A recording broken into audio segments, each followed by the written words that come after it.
সুপ্রিয় দর্শক ও সুধী, আসসালামু আলাইকুম, শুভ সকাল। সবাইকে পবিত্র মাহে রমজানের অনেক অনেক শুভেচ্ছা জানিয়ে শুরু করছি বাংলা ভিশনের সরাসরি স্বাস্থ্য বিষয়ক সম্প্রচার মেডিনোভা ভালো থাকুন অনুষ্ঠানটিতে। দর্শক, শুরু হয়ে গেছে পবিত্র মাহে রমজান। এই মাহে রমজানকে ঘিরে আমাদের নানা ধরনের ধর্মীয় লালন পালনগুলো যেমন চলছে, তেমনিভাবে অন্য ধর্মের মানুষরাও কিন্তু নানাভাবে সহমর্মিতার হাত বাড়িয়ে দিয়েছেন আমাদেরকে এই সময়ে। এবং এই সময়টিতে কিন্তু দেখা যাচ্ছে সবচেয়ে বেশি মাত্রায় যে বিষয়টিতে আমরা চিন্তিত থাকি সেটা হচ্ছে আমাদের স্বাস্থ্য। কারণ খাবার দাবারের সাথে এই রোজার যে একটা ওতপ্রোত সম্পর্ক আছে, সেই জায়গা থেকে দেখা যাচ্ছে আমরা সকালবেলা থেকে একটা লম্বা সময় ধরে ফাস্টিংয়ের মধ্যে দিয়ে যাই বা না খেয়ে থাকি, এবং ইফতারের মধ্যে দিয়ে সেটা আমরা ব্রেক করি বা ফাস্টিংটা ব্রেক করি। এই যে লম্বা সময় ধরে না খাওয়ার যে বিষয়টা, অনেকের এই সময় ওষুধ খেতে হয়, অনেকের এই সময় নানা ধরনের খাবারের বিষয় থাকে, অনেকের গ্যাস্ট্রাইটিসের সমস্যা থাকে, না খেলে হয়তো বা নানা ধরনের গ্যাস্ট্রিক অ্যাসিড সিক্রেশনের নানা ধরনের প্রবলেম তৈরি হয়। তো এই যে বিষয়গুলো আসলে রমজানে আমরা কিভাবে ঠিক করতে পারি, বা অনেকেই অনেক প্রশ্ন করেন যে আমি কি রোজা রাখতে পারবো কিনা, আমার এই ধরনের কন্ডিশন আছে, তাদের অ্যান্সারগুলো কিন্তু অনেক সময় কন্ট্রোভার্সিয়াল থাকে যে হ্যাঁ পারবেন অথবা পারবেন না। কিন্তু আমরা যদি স্পেসিফিক্যালি যেতে চাই যে এই সিচুয়েশনগুলো থাকলে আমরা রোজা রাখতে পারবো এবং এগুলো থাকলে আসলেই পারবো না, সেই বিষয়গুলো নিয়ে কিন্তু আমরা অনেক সময় অনেকটা কম জানি। তো আরও বেশি মাত্রায় জানার জন্য এবং সেই সাথে আরও কীভাবে ভালো থাকা যায় এবং সুন্দর করে রোজাটা পালন করা যায়, সেই বিষয় নিয়ে কথা বলবার জন্য আমাদের আজকের আয়োজনটা আমরা সাজিয়েছি রমজানের স্বাস্থ্য সুরক্ষা এই বিষয়টি দিয়ে। এবং আমাদের সাথে এই বিষয়টি নিয়ে কথা বলবার জন্য আছেন অত্যন্ত সুনামধন্য এবং প্রথিতযশা অধ্যাপক ডাক্তার মোহাম্মদ ফয়জুল ইসলাম চৌধুরী, সাবেক বিভাগীয় প্রধান, মেডিসিন বিভাগ, ঢাকা মেডিকেল কলেজ ও হাসপাতাল। দর্শক, আমাদের আজকের অনুষ্ঠানটি সরাসরি সম্প্রচার করা হচ্ছে। আপনারা চাইলে রমজানে আপনাদের স্বাস্থ্য কীভাবে ভালো থাকতে পারে, সেই সাথে ডায়াবেটিস, প্রেশার বা কিডনি সমস্যা যারা ভুগছেন বা ক্যান্সার সমস্যা ভুগছেন বা নানা ধরনের সমস্যা যারা ভুগছেন, তারা কিভাবে আসলে কী খাবার দাবার খেতে পারেন বা রোজা রাখতে পারবেন কিনা, এই বিষয়গুলো নিয়ে সরাসরি ফোন করে কথা বলতে পারেন আমাদের আজকের বিশেষজ্ঞ ডক্টরের সাথে আমাদের স্ক্রলে দেখানো নাম্বারে। এবং ফেসবুক প্রোগ্রামটি ফেসবুকেও লাইভ দেখানো হচ্ছে। আপনারা লগ ইন করতে পারেন www.facebook.com/banglavision এই লিঙ্কটিতে। চলুন দর্শক, আজকে আলোচনা শুরু করা যাক। স্যারকে আমি অনেক ধন্যবাদ জানাচ্ছি স্যার আমাদের সাথে আজকে স্টুডিওতে এসে জয়েন করার জন্য। আপনাকেও ধন্যবাদ। এর সাথে মুবারকবাদ মাহে রমজান। বাংলা ভিশনের যারা দর্শক আছেন, যারা কলা কৌশলী আছেন, যারা ম্যানেজমেন্টে আছেন, সবাইকে শুভেচ্ছা জানিয়ে আজকের এই প্রোগ্রাম আমরা শুরু করছি। অনেক ধন্যবাদ স্যার। আমরা আজকে যে বিষয়টি রেখেছি যে রমজানের স্বাস্থ্য সুরক্ষা, আসলে এখন যেরকম যে যুগ এসেছে, দেখা যাচ্ছে যে ইন্টারনেটে ব্রাউজিং করে বা গুগল ব্রাউজিং করে কিন্তু অনেক ধরনের অনেক তথ্য তারা পেয়ে যায়, যারা দর্শক আমাদের সাথে আছেন হয়তো বা, কিন্তু কিছু জিনিসের অ্যান্সার কিন্তু আসলে সব জায়গাতে সঠিকভাবে নাও থাকতে পারে। তো এই বিষয়গুলোতে যাতে ভুল ধারণা না থাকে তাদের, বা তারা যাতে ভুল ধারণা নিয়ে আসলে তাদের রোজাটি পালন না করে, সেই জায়গা থেকে আমরা আজকে একটু আলোচনা করব। প্রথমে যদি স্যার একটু বলেন যে এই যে রমজান অলরেডি কিন্তু 6 রোজা আজকে চলছে, কিছু ধরনের ক্রনিক ডিজিজ থাকে বা কিছু প্রবলেম থাকে যাদের, তারা কিন্তু আগে কিছু ব্যবস্থা নেন। অনেকে মনে করতে পারেন যে আমি তো ব্যবস্থা নিতে পারিনি, বা আমার ব্যস্ততা ছিল, বা আমার ঝামেলা ছিল, বা কাজের চাপ ছিল, আমি যে আজকে 6 রোজা চলে এসেছি, আমি তো আগের মতো লাইফ লিড করছি বা ওষুধগুলো ঠিক মতো অ্যাডজাস্ট করে নিইনি। তো সেই জায়গা থেকে রোজার যে তাৎপর্যটা যদি একটু বলেন স্যার, যে আমরা আসলে কীভাবে। ধন্যবাদ। রমজান মাস চলছে, আরবি মাসের আরবি বছরের নবম মাসের নাম হচ্ছে রমজান।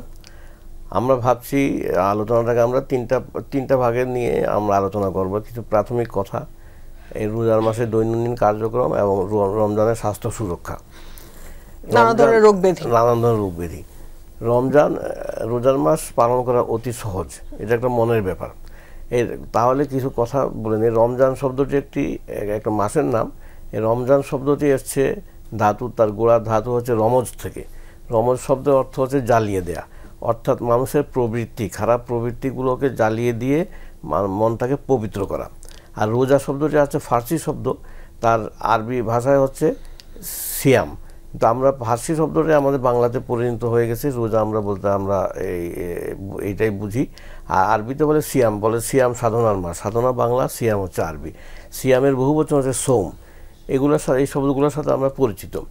এখন রোজার মাসে আমাদের দুইটা পার্ট আছে রোজার মাসের, একটি হচ্ছে বাহ্যিক, একটা হচ্ছে ভিতরের। বাহ্যিক হচ্ছে আমরা সুবহে সাদেক থেকে আমরা মাগরিবের আযান পর্যন্ত আমরা পানাহার থেকে বিরত থাকবো। আর ভিতরেরটা হচ্ছে আমরা আমাদের মনটাকে পবিত্র রাখবো। মনকে যদি পবিত্র রাখা না যায় তাহলে কিন্তু বাকি যে দৈনন্দিন যে বাহ্যিক কার্যক্রম পানাতে বিরত থাকে, এটা হবে একটা অনুষ্ঠান মাত্র। এটা দিয়ে রোজা ফুলফিল হবে না। আমাদের মনটাকে অবশ্যই আমাদের পবিত্র রাখতে হবে। সুতরাং রোজা হচ্ছে দেহ এবং মনের একটা পরিশুদ্ধতার ব্যাপার। এই প্রবৃত্তিগুলোকে জ্বালিয়ে দেওয়া, যার ফলে নামটা হচ্ছে রমজান। এখন তারপর আসেন দৈনন্দিন কার্যক্রম। আসলে যদি 24 ঘন্টাকে যদি আমরা ভাগ করি, তাহলে কিন্তু দেখা যায় যে না, আমাদের কিন্তু এনার্জি কিন্তু আমাদের কম যাচ্ছে না। এনার্জি আমাদের ক্যালোরি শরীরের ভিতরে যা ঢুকছে, এই 24 ঘন্টার হিসাবে দেখা যায় যে রোজার মাস ছাড়া অন্য মাসগুলো দিনের বেলা খাওয়া, রোজার মাসে রাতের বেলা খাওয়া। অন্য মাসে রাতের বেলা না খেয়ে থাকে অনেকক্ষণ, আর রোজার মাসে দিনের বেলা না খেয়ে থাকে অনেকক্ষণ।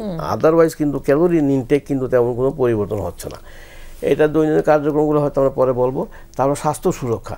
রোজা কিন্তু অনেকে রোজাকে নিয়ে ভয় পেয়ে যান। এটা কিন্তু রোজার বেলা কিন্তু রোজা কিন্তু একটা পজিটিভ। এটা মানুষের কোষগুলোকে আরও এনার্জেটিক করে, এবং কিছু কিছু রোগের জন্য রোজা হচ্ছে একটা চিকিৎসা। এটা হয়তো আমরা পরবর্তীতে আমরা আলোচনা করব। তারপর আরও চালিয়ে যান, তো নেক্সট প্রশ্ন করেন। আচ্ছা স্যার, আমাদের নেক্সট যে প্রশ্নটা আমরা চাচ্ছি সেটা হচ্ছে যে দৈনন্দিন কার্যক্রমের কথাটা আপনি যেটা বললেন, যে অনেক সময় দেখা যায় কি যে আমরা রোজাতে কিন্তু খাবার দাবারের কিছু নিয়ম থেকে ব্যতি রেখে আমরা একটু ভাজা পোড়াটা খাই, তো সেখান থেকে অনেক ধরনের প্রবলেম হয়। বাট অনেকে ভাজা পোড়াটা বন্ধ করতে চান না। বাট এই জায়গাতে স্যার খাবার দাবার বিষয়টি তো জানবো। তাই যে দর্শক আছেন, দর্শকের ফোনটি নিয়ে আমরা আসছি। জি, হ্যালো দর্শক, আপনার নাম বলে প্রশ্নটি করুন। আসসালামু আলাইকুম, আমি অ্যাডভোকেট আইজুল হক ময়মনসিংহ থেকে বলছি। আমার বয়স 65। তো আমি এখন ওই যে রোজাতে ডাল এবং ছোলা ইফতারের সময় খেতে পারবো কিনা, এবং সাহরির সময় কলা এবং মুরগি ডিম খেতে পারবো কিনা, জাস্ট এটা জানার জন্য। আচ্ছা দর্শক, আমাদের সাথে থাকুন। আমরা আরেকবার একটু আপনার কাছ থেকে শুনছি যে আপনার বয়স, আপনি বলছিলেন 63। আমরা যদি আরেকবার একটু শুনি যে আপনি আপনার প্রশ্নটা একটু যদি আমাদের সাথে শেয়ার করেন। জোরে বয়স হলো 65, আমার 65, এবং আমি আমার ইউরিক অ্যাসিড এখন 7.5 গত এক সপ্তাহ আগে ধরা পড়ছে। মানে এই ক্ষেত্রে আমি ছোলা এবং পেঁয়াজু খেতে পারবো কিনা ইফতারের সময়, সাহরির সময় আমি ডিম মুরগি এবং কলা খেতে পারবো কিনা, জাস্ট এই প্রশ্নটা আমার। আচ্ছা, সেইরির সময় আপনি ডিম কলা খেতে পারবেন কিনা? জি জি। আচ্ছা, আপনার একটা লেভেল সম্পর্কে বলেন, একটা প্যারামিটার সম্পর্কে আপনি বললেন, এটা একটু আমাদের সাথে শেয়ার করবেন একবার। এক সপ্তাহ আগে আমার ইউরিক অ্যাসিডের যে পরিমাপটা ছিল 7.5। 7.5? জি জি জি। এটা কি আপনি সুগারের কথা বলছেন? ইউরিক অ্যাসিডের কথা বলছেন। আচ্ছা, সেই ক্ষেত্রে উনি ডিম বা কলা খেতে পারবেন কিনা, বা ইফতারের সময় পেঁয়াজ এগুলো খেতে পারবেন কিনা, ইউরিক অ্যাসিড যেখানে 7.5? হ্যাঁ, ধন্যবাদ আপনার প্রশ্নের জন্য। আপনার ইউরিক অ্যাসিড ধরা পড়েছে, কিন্তু আপনার তো গাউট হয় নাই, রোগটি হয় নাই, তাই না? এক্ষেত্রে একটু বলে রাখা ভালো যে ইউরিক অ্যাসিড ধরা পড়লে যে গাউট হবে তা না। যাদের ইউরিক অ্যাসিড বেশি আছে তাদের 5 to 10% কেসে হয়তো গাউট হতে পারে। তারপরও যেহেতু ইউরিক অ্যাসিড ধরা পড়েছে, ইউরিক অ্যাসিড কমার জন্য আপনি একটা ফর্মুলা মনে রাখেন। এগুলো একটু কম খেলে ইউরিক অ্যাসিডটা কমে যাবে। যেমন আমি বলে থাকি কি, প ফ ব ক খ গ, কতে কলিজা, খতে খাসি, গতে গরু, এগুলো আপনার কম করে খাবেন। প ফ বতে আমি বলি যে পুঁই শাক, পালং শাক, ফুলকপি, বাঁধাকপি, বিচি, ডাল, এগুলো কম খাবেন। এই হচ্ছে একটা কমন ফর্মুলা। এর বাইরে যেগুলো আপনি খেতে পারবেন, আর যেগুলো বললাম এগুলো যে খেতে একেবারেই পারবেন না তা না, কম করে খাবেন, অর্ধেক খাবেন বা তার চেয়ে কম খাবেন। সুতরাং আপনার ডিম কলা খেতে শেষ হতে তো দুধ কলা দিয়ে সবাই তো খাওয়াটা শেষ করে, কোনো বাধ্যবাধকতা নেই। আর ডিম আপনি শেষ হতে খাচ্ছেন, আপনি ইফতারের সময় খেতে পারেন, 10-11 বাজে খেতে পারেন, শেষ হতেও খেতে পারেন। শেষ হতে খেলে মানে আরও ভালো। ডিম খেলে পেটটা সবসময় ভরপেট থাকে মনে হয়, যে সেটাইটি একটা ইনক্রিজ করে ডিম খেলে। সুতরাং আপনি খেতে পারেন, খেতে কোনো বাধা নেই। দর্শক অনেক ধন্যবাদ আমাদের সাথে থাকার জন্য। স্যার, যে বিষয়টি ছিলাম যে খাবারের কথা বলছিলাম, যেমন আমরা বাঙালিরা আসলে বরাবরই একটু রোজাতে ভাজা পোড়া খেতে পছন্দ করি। অনেক সময় অনেক জায়গায় তাদের ইনফরমেশনটা এভাবে থাকে যে একেবারেই খাওয়া যাবে না বা খাওয়া উচিত না। তো সেই জায়গা থেকে যদি আমরা একটু জানতে চাই যে আসলে আমরা এই ব্যাপারটা থেকে কিভাবে। ধন্যবাদ। আসলে দিনের স্বাভাবিকভাবে দিন শুরু হয়, দিনে খাওয়া শুরু হয় সকাল থেকে, এই সকালের আগে কিন্তু আমরা সারা রাত ঘুমিয়ে থাকি, ঘুম থেকে উঠে খাওয়া। আর রোজার মাসে কিন্তু আমরা সারা রাত উপোস থাকি, উপোস থেকে খাওয়া শুরু হয় আপনার ইফতার দিয়ে। এখন সারা রাত উপোস, সারাদিন উপোস থেকে এক্সহস্টিভ থেকে আমাদের সেন্ট্রাল নার্ভাস সিস্টেম বা আমাদের ভোজন বিলাসে ইয়েটা রুচি অনেকগুলো বেড়ে যায়। দিনের শেষে মনে হয় যেন ইফতারে যা পাবো সব খেয়ে ফেলবো, তাই না? আমরা দুটা কারণে ইফতারের এই গুরুত্ব এখানে বেশি। একটা হচ্ছে সারাদিন যে আমরা না খেয়ে যে আছি, এতে জলীয় পদার্থ শরীরে কমে যায়, গ্লুকোজটা কমে যায়। তা আমি ইফতারের সময় আগে জলীয় পদার্থ যেটা দিব ইন দ্য ফর্ম অফ শরবত, যে কোনোভাবে হোক, আর গ্লুকোজ যাতে বাড়ে ওগুলো দিব। গ্লুকোজ বাড়ার জন্য আমরা জাউ ভাত দিতে পারি, খিচুড়ি একটু দিতে পারি, খেজুর ফল ফ্রুট দিতে পারি, এগুলো দিয়ে গ্লুকোজ বাড়বে। এটা হচ্ছে আমার নিড। আর রুচি, যে আপনার এই ভোজন বিলাস সারাদিন না খেয়ে যে মুখের ভিতরটা একটু ইয়ে থাকে, যেন সে একটু ভাজা পোড়া এগুলো খেতে চায়, হ্যাঁ খেতে পারবে, অনেক বেশিও না। একদম আমি যে মানা করবো তা না। আগে নলেজ পাওয়ার আগে যেমন 3-4টা পেঁয়াজু খেয়ে ফেলতেন, এখন 3-4 না খেয়ে একটি খান। বেগুনি আগে 3-4টা খেয়ে ফেলতেন, এখন একটি খান। এত বেশি খাবেন না, কারণ ভাজা পোড়া যেটা হয় এটা তো আসলে খুব একটা হেলদি ওয়েতে হয় না। আর ভাজা জাতীয় জিনিস, যেখানে আপনার স্টোমাকটা খালি আছে, এখানে একটা ভাজা জিনিস পোড়ানো একটা জিনিস দিয়ে দিলেন, এটা স্টোমাক মেনে নেবে না। স্টোমাক যেন খালি, সেখানে স্টোমাকে দিতে হবে একটা ঠান্ডা জিনিস, তরল জিনিস, যে সহজ পাচ্য জিনিস। সুতরাং ভাজা পোড়া বেশি করে খাবেন না, একেবারে বাদ দিব তাও না, আপনার মুখে রুচি আনার জন্য একটি করে খেতে পারেন। ওকে স্যার, আমাদের এই জায়গাতে আরেকজন দর্শক আছেন, আমরা তার ফোনটি নিচ্ছি। জি হ্যালো দর্শক, আপনার নাম বলে প্রশ্নটি করুন। আসসালামু আলাইকুম। ওয়ালাইকুম আসসালাম দর্শক, আমরা শুনতে পাচ্ছি আপনাকে। আমার নাম শাহানুর আলম।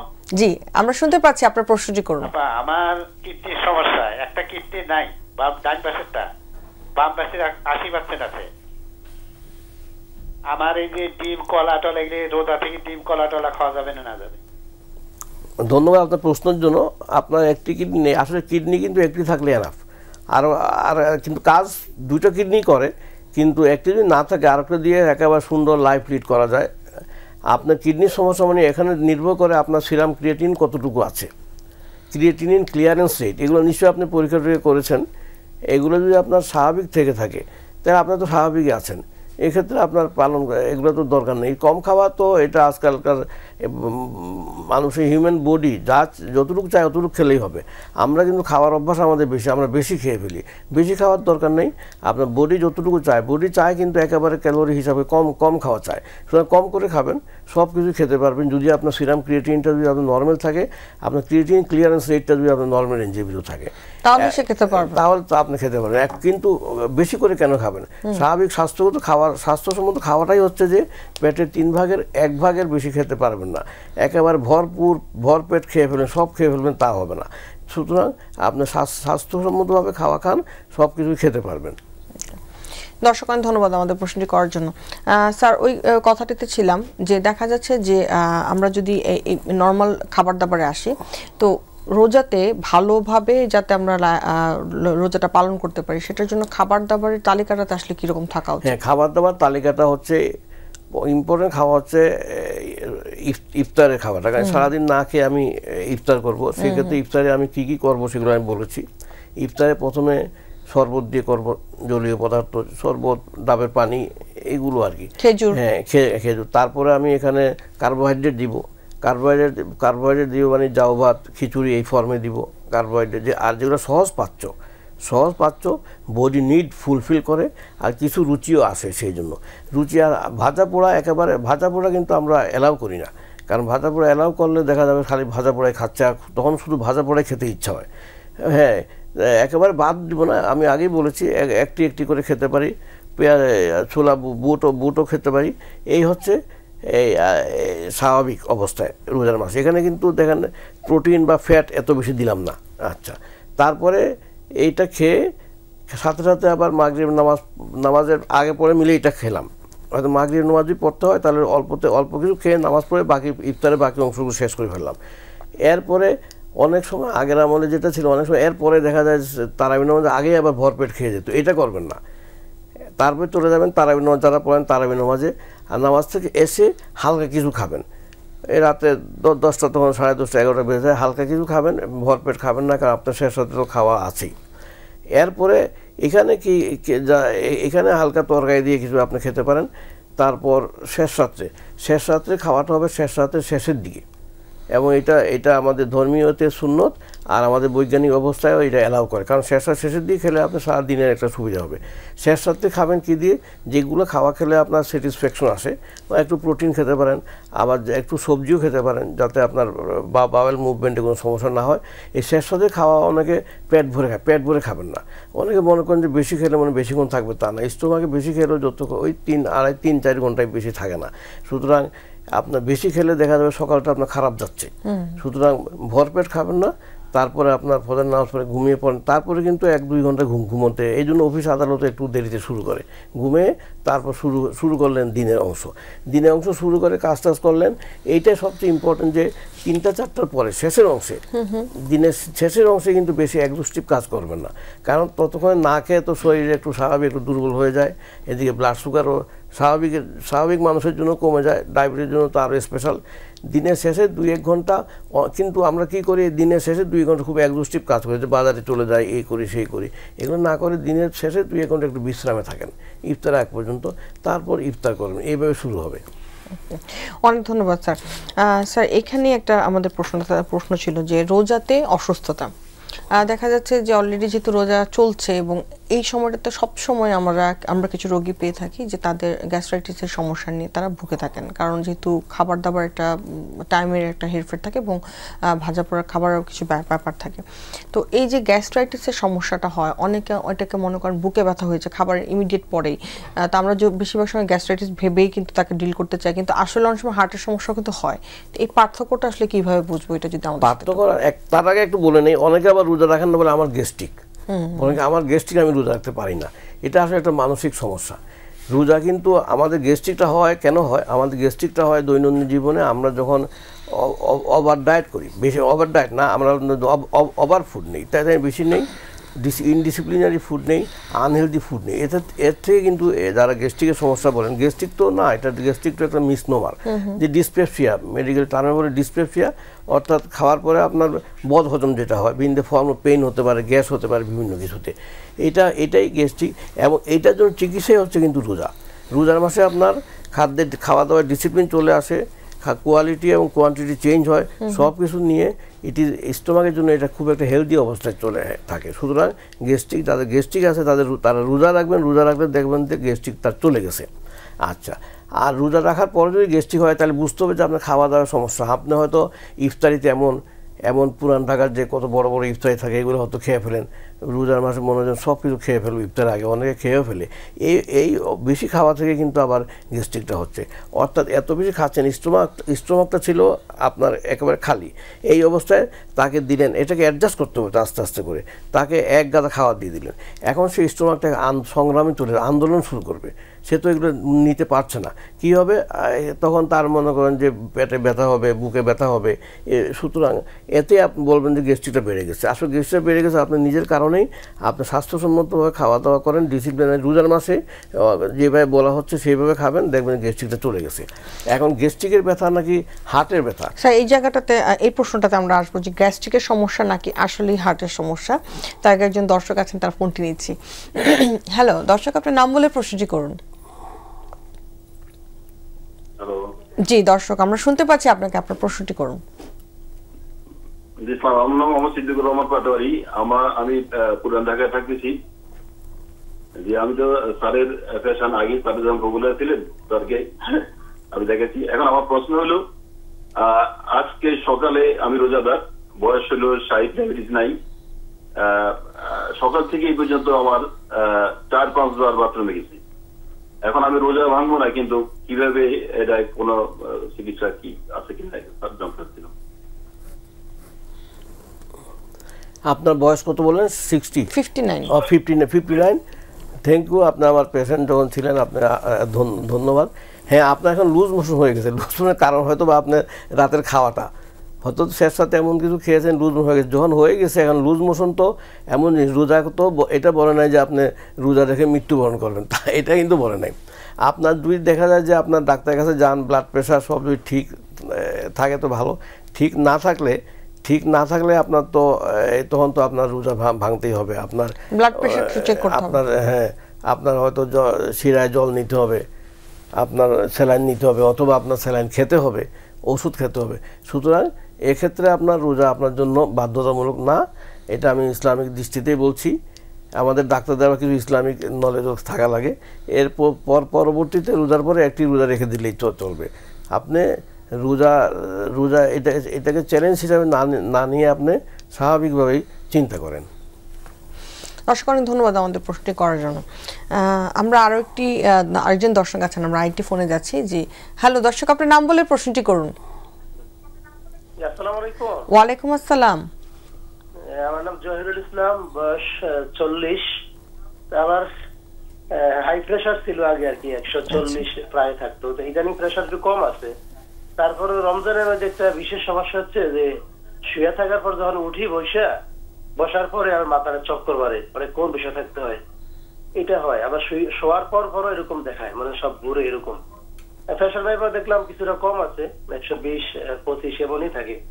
এই সমস্যাটা জানি হচ্ছে। আর নিচের প্রেশারটা একটু বেশি আছে, 90 থেকে 100 থাকে, 100-105 হয়ে যায়। এই আপনার প্রেশারের জন্য আপনি কি ওষুধ খাচ্ছেন? ওষুধটা কি খাচ্ছেন? অ্যামডোকেল 5 এটা খাচ্ছি আর কি। আর বিসপ্লল বলছিল খাওয়ার জন্য, বিসপ্লল 2.5 সকালে। এটা রেগুলার খাই না, এটা গ্যাস আছে। আচ্ছা, এটা আপনি যে ঘুম থেকে উঠলে মানে কি সেহরিতে খাওয়ার পর যে ঘুমান, সেই ঘুম থেকে উঠলেই কি মাথা ঘোরায় নাকি? মাথা হ্যাঁ জি জি জি, ঘুম থেকে উঠলে বা অনেকক্ষণ দাঁড়ানোর পর শোয়ার পরও এরকম করে। আচ্ছা আচ্ছা ঠিক আছে। আর নিচের প্রেশারটা আপনার বেশি থাকে তাই না? তা আপনি সন্ধ্যা রাত্রে অ্যামডোকেলটা খান, আর রাত্রে 11তে শোয়ার আগে আপনার ইয়েটা খেয়ে নেন, বিসপ্ললটা 2.5, এটা রেগুলারলি খেয়ে নেন। দেখেন প্রেশার যদি 80 পর্যন্ত, নিচেরটা 80 পর্যন্ত রাখেন, তাই না, 90-100 রাখা ঠিক হবে না। আর আপনি শোয়া থেকে ওঠার সময় চট করে উঠবেন না, আস্তে আস্তে আস্তে আস্তে করে আপনি মনে করেন 2-4 মিনিট দেরি করে ধীরে ধীরে আপনি উঠবেন, তাই না? এটা এত সিরিয়াস কিছু না। আর তারপর যদি ঘোরানোটা থাকে, প্রেশার যেহেতু আপনার নর্মাল, আপনি সিম্পল ওষুধ আছে না, আমরা ভার্গন যেটা আমরা সবাই ইউজ করি, এটা 1-2টা খেয়ে নিতে পারেন। জি দর্শক অনেক ধন্যবাদ আমাদের প্রশ্নটি করার জন্য। স্যার, যে বিষয়টিতে আমরা কথা বলতে চাচ্ছিলাম যে হার্টের সমস্যা নাকি গ্যাস্ট্রাইটিসের সমস্যা, এই জায়গা থেকে যদি একটু আসি, যে ব্যথাটা অনেক সময় আমরা কিন্তু ধরে নিই যে হার্টের সমস্যা। এটা খুব একটা ইম্পর্টেন্ট কোশ্চেন। এটাকে ডিফারেন্সিয়েট না করলে কিন্তু আপনার রোগী কিন্তু আপনার অন্য সমস্যায় চলে যেতে পারে। এবং ব্যাপারটা হচ্ছে হার্টের পেইন যেটা শুরু হয় সেটা বুকের বাম দিকে শুরু হয়, তাই না? এবং বুকের বাম দিয়ে পেইন কিন্তু আপনার গ্যাস্ট্রাইটিস হিসাবে যেটা সবাই ধরেন, গ্যাস্ট্রোএসোফেজিয়াল রিফ্লেক্স ডিসঅর্ডার, এটাও একটা গ্যাস্ট্রাইটিসের পার্ট। অনেক সময় অ্যাসিডিক জিনিসটা চলে আসে ইসোফেগাসের দিকে, তখন বুকের আবার ব্যথা হয়। সে একই ব্যথা নিয়ে যার গ্যাস্ট্রিক আছে সে মনে করবে যে আমার তো গ্যাস্ট্রিকের ব্যথা এটা, কিন্তু ওই ব্যথাটা হার্টের ব্যথা হতে পারে। এখন এই কেসে আপনার হার্টের ব্যথার অন্যান্য জিনিস যেগুলো কিছু থাকতে পারে, কমন ফেনোমেনন, যে বুকের ব্যথাটা হাতের দিকে চলে যায় কিনা, চোয়ালের দিকে চলে যায় কিনা, এটা গেলে তো আপনি বুঝলেন যে এটা হার্টের পক্ষে যাচ্ছে। যদি না যায় তারপর কিন্তু আপনার এটা হার্টের ব্যথা যে হবে না তা না। এই ক্ষেত্রে আমি বলবো আপনি নিজে রিস্ক না নিয়ে আপনার যে কোনো একজন মেডিসিন বিশেষজ্ঞ অথবা কার্ডিওলজিস্টের শরণাপন্ন হন। মেডিসিন বিশেষজ্ঞ হলে ভালো হবে, উনি গ্যাস্ট্রিক না হার্ট সব একসাথে বুঝতে পারবেন। সুতরাং আপনি নিজে এটা নিয়ে বসে থাকবেন না, আপনি অতি সত্ত্বর ডাক্তারের কাছে যান। অনেক মানুষ কিন্তু হারিয়ে গেছেন এই কারণেই। আর হার্টের ব্যথা উনি মনে করেছেন যে গ্যাস্ট্রিকের ব্যথা, পরে দেখা যায় যে মায়োকার্ডিয়াল ইনফার্কশন হয়ে মৃত্যুমুখে পতিত হয়েছেন। দর্শক অনেক ধন্যবাদ আমাদের প্রশ্ন করার জন্য। আর স্যার, এই জায়গা থেকে একটু আসবো যে ডায়াবেটিসের বিষয়টিতে আমরা কথা বলতে চাচ্ছিলাম, যে ডায়াবেটিসের ক্ষেত্রে দেখা যাচ্ছে যে অনেকে কিন্তু আগের থেকেই রোগ মানে ওষুধগুলো অ্যাডজাস্ট করে ফেলেন, কিন্তু এমন অনেক পাওয়া যায় যে আসলে নানা ধরনের ব্যস্ততাতে বা কাজের চাপের জন্য অ্যাডজাস্ট করতে পারেননি। তাদের কাছে প্রশ্নটা থাকে যে কোন সময় কোন ওষুধগুলো খাবে, বা এই সময় কি ডোজের অ্যাডজাস্টমেন্ট করার দরকার আছে কিনা, কমানোর বা বাড়ানোর দরকার আছে কিনা? হ্যাঁ ধন্যবাদ। হ্যাঁ, ডোজের ব্যাপারে প্রথমে ইনসুলিন দিয়ে শুরু করি। ইনসুলিন আমরা সাধারণত যে 2 ধরনের ইনসুলিন যারা ইউজ করেন বা 1 ধরনের ইনসুলিন যারা ইউজ করেন, ইনসুলিন বেশি পরিমাণটা কিন্তু সকালবেলা নেওয়া হয় আর কম পরিমাণ রাতের বেলা নেওয়া হয়, তাই না? ঠিক এই ডোজ এইরকম যদি আপনি রোজার মাসে নেন তাহলে কিন্তু আপনি কিন্তু একটা রিস্কে চলে যাবেন। আপনার বেশি ডোজটা যেটা স্বাভাবিক দিনে যেটা সকালে নেওয়া হয়, এই বেশি ডোজটা এখন নেবেন ইফতারের সময় নেবেন। কারণ কি, এই রোজার মাসে আপনি বেশি ডোজ নিয়ে নিলেন, সারাদিন উপোস থাকলেন, তো রিস্ক তো আপনার রিস্ক চলে গেল। আর কম ডোজটা নেওয়া হয় আগের নর্মাল সময় যে রাতের বেলা, এখন এই কম ডোজটা নেবেন আপনার সেহরির সময়, এবং সেহরির সময় ডোজটা আরও একটু কমায় নেন, কম খাবেন। আর রাতের বেলা অন্যান্য সময় রাতের বেলা যে কম ডোজটা নিতেন সেহরির সময় তার থেকে আরও 2 ডোজ কম নেন, কারণ সেহরির সময় তো একটা রিস্ক, সারাদিন না খেয়ে থাকবেন। এই হচ্ছে আপনার ইনসুলিন অ্যাডজাস্টমেন্ট। তাহলে ইনসুলিনের যেটা ব্যাপারে আবার বলছি, বেশি ডোজটা নেবেন ইফতারের সময়, আর কম ডোজটা নেবেন সেহরির সময়। অন্যান্য সময় কম ডোজের যেটা নিতেন, যতটুকু মনে করেন যে 10 নিতেন, রোজার মাসে সেহরির সময় মনে করেন যে এটা 8 করেন, কারণ এখানে আপনার একটা একদম হাইপোগ্লাইসেমিয়া হচ্ছে হাইপারগ্লাইসেমিয়া হওয়াটা ভালো, বেটার। আচ্ছা, অন্যান্য ওষুধপত্রগুলো আপনার ম্যাটফরমিন তো 2 বেলা খেতে হয়, সকাল ইফতার সময় খেলেন, বা 3 বেলা খেলে 3 বেলা খেলা খাওয়ার স্কোপটা কম, ইফতার সময় খেলেন আর সেহরির সময় খেলেন। ম্যাটফরমিন তো একটা কমন ওষুধ, আমরা কিডনি ঠিক থাকলে আমরা সবাইকে দিয়ে থাকি। আর অন্যান্য ওষুধগুলো ইফতারের পরে খান, আর সেহরির পরে আর কোনো ওষুধ খাওয়ার দরকার নেই। এই হচ্ছে আপনার ডোজ অ্যাডজাস্টমেন্ট। আর খাওয়া দাওয়ার ব্যাপারটা আপনার ডায়াবেটিস যাদের কিডনি ইনভলভ হয় নাই তাদের বেলায় কিন্তু রোজাটা হচ্ছে একটা চিকিৎসা। রোজাটা একটা জিনিস খেয়াল করবেন, যাদের ডায়াবেটিস আছে দেখবেন যে 1টা বাজে তো ফাস্টিং ব্লাড সুগার মনে করেন দুপুর 1টায়, খাওয়ার 8 ঘন্টা পরে হয়। ফাস্টিং ব্লাড সুগার মনে করেন দেখলেন তার হয়তো 6.5, এবং 6.5 দেখে ভয়ের কোনো কারণ নেই। এটা ইফতার সময় আস্তে আস্তে দেখে 0.5 মাত্র কমেছে, 6 আসবে।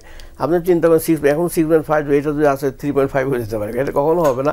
কারণ এগুলো নির্ভর করে আমার বডির যে মেকানিজমটা সম্পূর্ণ অফ থাকে, আর এগুলো সব কিছু সৃষ্টি হয় হাইপোথ্যালামাস থেকে। হাইপোথ্যালামাস রোজার মাসে তো আপনার স্যাটিসফাইড থাকে, হাইপোথ্যালামাস অ্যাক্টিভিটি থাকে না, বডির হিউমারাল সিস্টেমটা অফ থাকে, যার ফলে আপনার এইগুলো আর তেমন বেশি কমে না। স্যার, আমরা একটা ছোট বিরতি নিব, বিরতির পর এসে আমরা বাকি আলোচনাগুলো করব, এবং সেই সাথে কিডনি সমস্যা থেকে শুরু করে আরো কিছু গুরুত্বপূর্ণ আলোচনা আমাদের রয়েছে। সুপ্রিয় দর্শক, মেডিনোভা ভালো থাকুন অনুষ্ঠানটিতে আজকে আমরা কথা বলছিলাম রমজানের স্বাস্থ্য সুরক্ষা নিয়ে। আরও কিছু গুরুত্বপূর্ণ আলোচনা আছে আমাদের, আশা করি দর্শক আমাদের সাথে থাকবেন। তার আগে নিচ্ছে একটা ছোট্ট বিরতি। সুপ্রিয় দর্শক, বিরতি শেষে আবারও ফিরে এলাম মেডিনোভা ভালো থাকুন অনুষ্ঠানটিতে। আজকে আমরা কথা বলছিলাম রমজানের স্বাস্থ্য সুরক্ষা নিয়ে, এবং অনেকগুলো গুরুত্বপূর্ণ আলোচনা আজকে আমরা করছি। ঠিক এই জায়গাটাতে স্যার কিডনি রোগীদের নিয়ে একটু কথা বলতে চাই, যে যারা কিডনির সমস্যা আছেন, যাদের ক্রিয়েটিনিনটা নর্মাল মাত্রা থেকে অনেক বেশি থাকে, তাদের ক্ষেত্রে একটা প্রশ্ন থাকে যে আমরা আসলে রমজানে রোজা রাখতে পারবো কিনা। এটা দিয়ে যদি আমরা একটু শুরু করি। প্রশ্ন করে জি, রাখতে পারবেন কিনা। হ্যাঁ, যাদের কিডনি সমস্যা আছে, কিডনি সমস্যা মনে করেন যে যার 1.5 এর উপরে চলে গেছে সিরাম ক্রিয়েটিনিন, তার জন্য রোজা না রাখাটাই ভালো। কারণ কিডনি সমস্যা বডির ফ্লুইড এন্ড ইলেকট্রোলাইট ব্যালেন্সে হ্যাম্পার করে। কিডনি রোগীর অনেক সময় অনেক ওষুধ খেতে হয়, সব ওষুধ এক রাতে খাওয়া সম্ভব হয় না, দিনে রাতে মিলে খেতে হয়। সুতরাং এক্ষেত্রে রোজা নাও রাখতে হবে। রোজা যে একেবারে কাদের জন্য রোজা ফরজ, এখানে এই উল্লেখ করা আছে যে সুস্থ রোগীদের জন্য, অসুস্থর জন্য কিন্তু রোজা ফরজ না। যে সমস্ত অসুস্থতার রোজা চিকিৎসা হিসাবে কাজ করে সেগুলোতে রোজা রাখতে হবে, আর যেগুলো রোজা রাখলে পরে শরীর অসুস্থতা আরও বেড়ে যাবে সেগুলোর ব্যাপারে রোজা ফরজ না।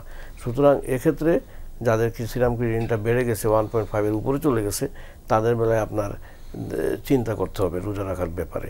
এটা ইমোশনাল হলে চলবে না, আপনার বডির দিকটাও আপনার খেয়াল করতে হবে।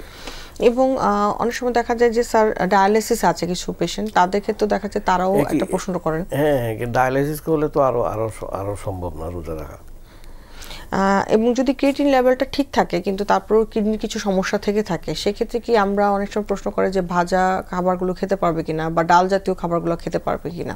ডাল জাতীয় খাবার তো বিশেষ করে মসুর ডাল তো একেবারে না খাওয়াই ভালো। এটা তো কিডনি রোগীর জন্য আমরা এটা নিষেধ করে দিই। আচ্ছা স্যার, আমরা রোজার সময় দেখা যায় কিছু ব্লাড পরীক্ষা বা রক্ত পরীক্ষা করে থাকি, এবং সেই সাথে ইনহেলার ইউজ করেন অনেকে অ্যাজমার রোগী যারা আছেন।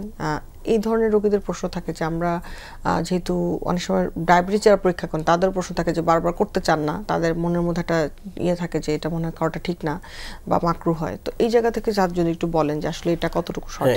এই ব্যাপারে বহু আছে, 10-20 বছর আগে ইসলামিক সোসাইটি এইভাবে ডিসিশন দিয়ে ফেলেছেন। যারা ইনহেলার নিতে পারবেন ব্লাড সুগার মাপতে পারবেন। আর একটু স্বাভাবিক চিন্তাই করেন না, ইনহেলার তো আমরা গ্যাস নিচ্ছি, তা আমরা তো সারাদিন তো আমরা বাতাস নিচ্ছি না অক্সিজেন বাইরে থেকে, সুতরাং ইনহেলার একটা ব্রঙ্কিয়াল অ্যাজমা যাদের সিওপিডি আছে এদের জন্য একটা এসেন্সিয়াল ওষুধ।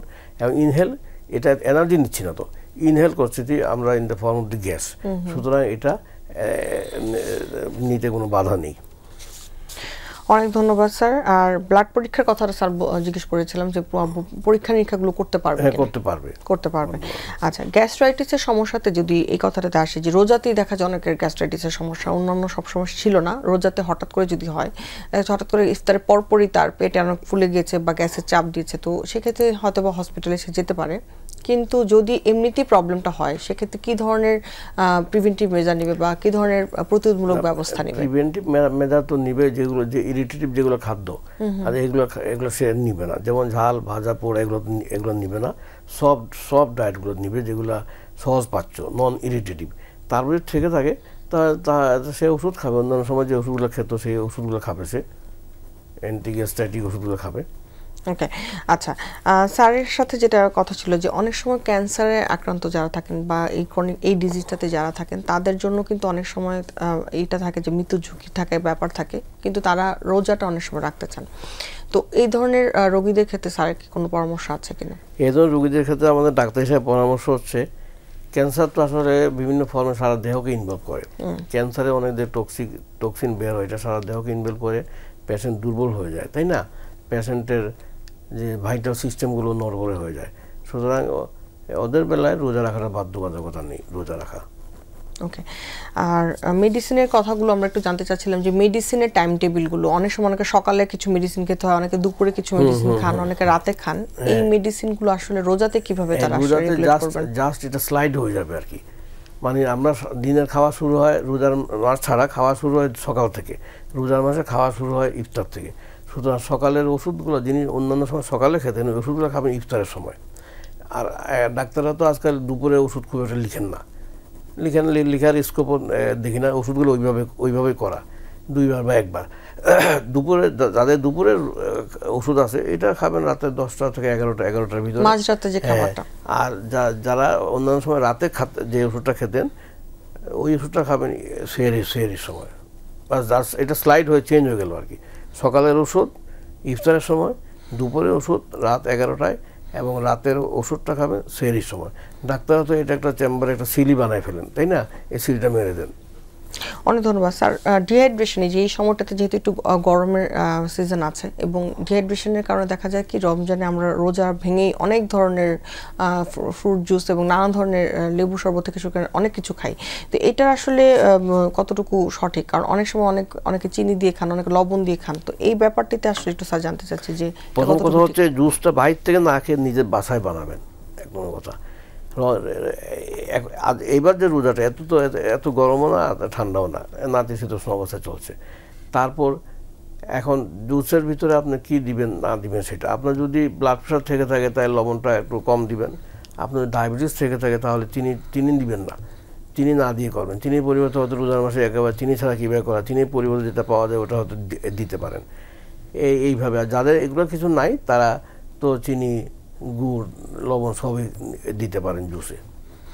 অনেক ধন্যবাদ স্যার। এবং ওই খাবারের কথাতে স্যার একটু আসছিলাম যে অনেক সময় কনস্টিপেশন হয় অনেকের, এই রোজাতে দেখা যাচ্ছে যে খাবার খেয়ে মানে রোজার এই রুটিনটা মেনটেন করে অনেকের কনস্টিপেশনের সমস্যা বা কোষ্ঠকাঠিন্যের সমস্যাটা হয়, তাদের ক্ষেত্রে আসলে কি ধরনের মেজারমেন্ট নেওয়া উচিত বা কি ধরনের খাবারগুলো খাওয়া উচিত? হ্যাঁ, এটা ঠিকই বলেন, রোজার মাসে অনেকেরই কনস্টিপেশন হয়। সেই কনস্টিপেশনের কারণ হচ্ছে রোজার মাসে, প্রথম কথা হচ্ছে রোজার মাসে কিন্তু এক্সারসাইজ করার সময় থাকে না, কোনো সময় কিন্তু আপনাকে এক্সারসাইজ করার টাইম নেই। দেখেন সকালে উঠে রোজা রেখে সকালে উঠে ভরপেট রোজা, কেউ তো আর হাঁটতে বের হয় না আমার মান। আর দুপুর আর বিকালের দিকে তো দুর্বলতা, এটা আমরা মানা করি না হাঁটার জন্য। এবং রাতের বেলা কখন হাঁটবেন? ইফতারের পরে হাঁটবেন, তারাবি চলে আসলো, তারাবির পরে এক্সস্টেড হয় রাতে, তারাবির পরে তো হাঁটার সময় কোথায়? সুতরাং এই একটা জিনিস, বডিতে হাঁটা থাকে না, শরীরে এক্সারসাইজ থাকে না, যার ফলে কনস্টিপেশন একটা ফ্যাক্টর। আর একটা ফ্যাক্টর হচ্ছে মিলিংটা, খাদ্যটা। রোজার মাসে কিন্তু আমরা মুখরোচক খাওয়া খেতে গেলে মুখরোচক খাওয়াগুলো কিন্তু আপনার কনস্টিপেশন ঘটায়। সবজি তো মুখরোচক খাওয়া না, কিন্তু সবজি হলে বাউলটা ক্লিয়ার হয়। রোজার মাসে কিন্তু সবজি খাওয়াটা কম পড়ে, রোজার মাসে সবজি খাওয়াটা, এর প্রোটিন খাই, অন্য কিছু খাই, কিন্তু সবজি খাওয়াটা কম পড়ে। এই জন্য যাদের কনস্টিপেশন আছে তারা অবশ্যই দুপুর রাতে মনে করেন তারাবি নামাজ পড়ে এসে কিছু কিছু খাবেন, এখানে সবজির অংশটা বেশি থাকুক। আর সবজির শেষ সাথে তো সবজি দিয়ে খেতেও ইচ্ছা হয় না, তাই না? সবজি আমরা বলি সবজি খেতে, কিন্তু সবজি খাওয়া অনেক সময় যায় না। সুতরাং আর ইফতারের পরপর তো সবজি খাওয়াটা মুখরোচক হয় না। তারাবি নামাজের পরে এসে 10টা থেকে 11টা বাজে যদি কিছু যদি খেয়ে থাকেন তাহলে ওখানে সবজি অংশটুকু যেন থাকে। আর পানি খাওয়াটা রোজার মাসে কম পড়ে, অল্প সময়ের ভিতরে আপনার পানি খাওয়াতে স্কোপ নাই, পানিটা একটু বাড়িয়ে দিবেন। আচ্ছা, স্যারের কাছে এখন আমার আরেকটা প্রশ্ন, সেটা হচ্ছে যে কোন কোন অবস্থাতে আসলে আমরা রোজা ভাঙতে পারি, এই বিষয়গুলো যদি একটু বলেন। অনেক সময় দেখা যায় রোজা রাখার পর অনেকের বমি থেকে শুরু করে অনেক ধরনের সমস্যা হয়, সেই সময়গুলো যদি একটু আমাদের সাথে শেয়ার করেন। আমরা রোজা ভাঙতে পারি কখন? রোজার মাসে যদি দেখা যায় যে আপনার ভাইটাল প্যারামিটারগুলো ডাউন হয়ে গেছে, প্রেশারটা কমে গেছে, তারপরে তো রোজা তখন ভাঙতে পারি।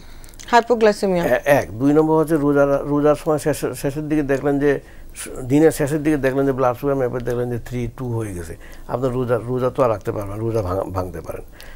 আর আপনার রোজা যারা এল্ডারলি পেশেন্ট, তার ফ্রেইলিটি সিনড্রোম, মানে যারা সহ্য করতে পারেন না স্ট্রেস, তাদের বেলায় রোজা রাখার কোনো বাধ্যকতা নেই। তারপর আপনার মনে অনেক জ্বর হলো, 102 ডিগ্রি 3 ডিগ্রি জ্বর, পানি খেতে হবে, রোজা রাখার সমস্যা। কিডনি ডিজিজ বলেছি, যা একুট ভাইরাল হিপাটাইটিস, সবসময় তার স্যালাইন নিতে হবে, খাওয়া হতে হবে, রোজা রাখাটা যাবে না। হাইপারটেনসিভ ক্রাইসিস হয়ে গেছে, তখন ক্রিটিক্যাল মুহূর্ত, রোজা রাখা যাবে না। এই সমস্ত কেসে রোজা আপনি ভাঙতে পারেন। অনেক ধন্যবাদ স্যার। স্যার, যেহেতু রোজার মাস আরো অনেক দিন বাকি রয়েছে, আরো 24টা রোজার মতো বাকি আছে এবং আমরা শুরুর দিকে আছি, আমরা যাতে বাকি সময়গুলো সুন্দর করে রোজাটা পালন করতে পারি এবং সুস্থভাবে রোজাটা রাখতে পারি, সেই বিষয়ে যদি দর্শকদের উদ্দেশ্যে স্যার সার্বিক কোনো পরামর্শ থাকে। হ্যাঁ, দর্শকদের সার্বিক পরামর্শ হচ্ছে রোজার মাস আসার আগে যারা রোজা রাখি আমরা মানসিক একটা প্রস্তুতি নিয়ে থাকি। রোজার মাসে কিন্তু কাজের লোডটা এক্সট্রা কোনো লোড নেবেন না, রোজার মাসটা একটু রিলিফ রাখবেন। রোজাটা হচ্ছে আসলে একটা সারা বছরের জন্য একটা হচ্ছে মাস, চর্চা করার জন্য একটা মাস। যেমন ট্রাফিক একটা সপ্তাহ রাখে না ট্রাফিক সিস্টেমের জন্য, ট্রাফিক উইক, ওই সময় যারা তাদের ট্রাফিকের কাজগুলো সুন্দরভাবে যাতে করতে পারে, ঠিক ওই রোজার মাসে যাতে এইটা মনকে পবিত্র, দেহকে পবিত্র করার জন্য একটু আধ্যাত্মিক মাইন্ড নিয়ে থাকবেন, অন্যান্য এক্সট্রা লোড নেবেন না, এটা নাম্বার 1। নাম্বার 2, রোজাকে কেউ ভয় পাবে না। রোজা দেখবেন যে রোজা রাখার পর দেখবেন শরীরে অনেক কিছু চেঞ্জ হচ্ছে, এবং রোজা যারা রাখেন, এটা কিন্তু সাইন্টিফিক্যালি প্রুভড। 2020 সালে একটা তো বের হয়েছিল, সেলুলার কোষগুলোকে কিন্তু অনেক সুন্দর করে তোলে। সুতরাং রোজার প্রতি পজিটিভ থাকুন। রোজা যদি ভাঙার যদি না হয়ে থাকে তাহলে রোজা ভাঙবেন না, দেখা যাবে যে আপনার দিনের শেষে আপনার ভালো লাগতেছে, রোজার মাসে পরে দেখবেন যে আপনার ভালো লাগতেছে। সুতরাং রোজার প্রতি পজিটিভ থাকুন, এসেনশিয়াল না হলে রোজা ভাঙবেন না, আর রোজার মাসে এক্সট্রা কোনো লোড নেবেন না, ডিসিপ্লিনটা মেনে চলুন। স্যার, অনেক ধন্যবাদ স্যার আমাদের সাথে স্টুডিওতে এসে জয়েন করার জন্য। সুপ্রিয় দর্শক, মেডিনোভা ভালো থাকুন অনুষ্ঠানটিতে আজকে আমরা কথা বলেছিলাম রমজানের স্বাস্থ্য সুরক্ষা নিয়ে এবং অনেকগুলো বিষয় নিয়ে কিন্তু আমরা আলোচনা করেছি। যারা দর্শক আমাদের সাথে ছিলেন তারা আশা করি প্রোগ্রামটি উপভোগ করেছে, এবং যারা দেখতে পারেনি তারা লিঙ্কে জয়েন করে আবারও দেখতে পারবেন। সুস্থ থাকবেন এবং অবশ্যই ভালো থাকবেন। আবারও দেখা হবে আগামী পর্বে।